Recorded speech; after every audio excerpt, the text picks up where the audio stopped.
ഇടുക്കി കൊമ്പൊടിഞ്ഞാൽ തെള്ളിപ്പടിവിൽ വീടിന് തീപിടിച്ച കാര്യം പ്രേക്ഷകർ ഓർമ്മിക്കുന്നുണ്ടാകും. അത് ഷോർട്ട് സർക്യൂട്ടാണ് എന്ന ആദ്യ റിപ്പോർട്ടുകൾ വന്നിരുന്നു. എന്നാൽ അതിനുള്ള സാധ്യത വളരെ കുറവാണെന്നാണ് ഇലക്ട്രിക്കൽ ഇൻസ്പെക്ഷൻ അധികൃതരുടെ നിഗമനം.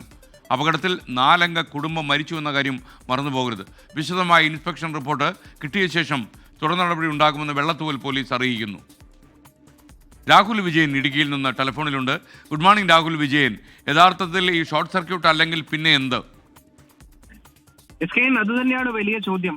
50 വർഷത്തിലേറെ പഴക്കമുള്ള വീടിന്റെ വൈദ്യുതി കണക്ഷനുമായി ബന്ധപ്പെട്ട തകരാറ് കാരണം ഷോർട്ട് സർക്യൂട്ട് ഉണ്ടായി വീടിന് തീപിടിച്ചതായിരിക്കാം എന്നായിരുന്നു വെള്ളത്തൂവൽ പോലീസിന്റെ പ്രാഥമിക നിഗമനം.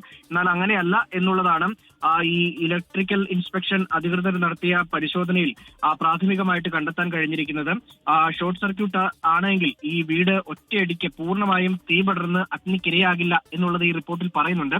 സാവധാനമാകും ഈ തീ പടരുക എന്നും ഈ ഇൻസ്പെക്ഷൻ റിപ്പോർട്ടിൽ വ്യക്തമായി തന്നെ പറയുന്നുണ്ട്. എന്തായാലും ഈ റിപ്പോർട്ട് പോലീസിന് വെള്ളത്തൂവൽ പോലീസിന് കൈമാറിയിട്ടുണ്ട്. അതുമായി ബന്ധപ്പെട്ടുള്ള വിശദമായിട്ടുള്ള പരിശോധനകൾ തുടർ ദിവസങ്ങളിൽ ഉണ്ടാകും എന്നുള്ളതാണ് പറയുന്നത്. ഈ സംഭവവുമായി ബന്ധപ്പെട്ട് കൂടുതൽ ദുരൂഹത ഉയർത്തുന്ന ഒരു കാര്യം കൂടിയാണ് ഈ റിപ്പോർട്ട് എന്നുള്ളതിൽ യാതൊരു സംശയവുമില്ല. ആദ്യഘട്ടം മുതൽ തന്നെ ചില നാട്ടുകാർ ഉൾപ്പെടെയും ഇതിൽ ദുരൂഹത ആരോപിക്കുന്നുണ്ടായിരുന്നു. ഈ മരണവുമായി ബന്ധപ്പെട്ട് ദുരൂഹത ആരോപിക്കുന്നുണ്ടായിരുന്നു. അതിന് കൂടുതൽ ബലപ്പെടുന്ന വിധത്തിലാണ് ഈ ഒരു റിപ്പോർട്ട് കൂടി വന്നിരിക്കുന്നത് എന്നുള്ളതാണ് വളരെ പ്രധാനപ്പെട്ട കാര്യം.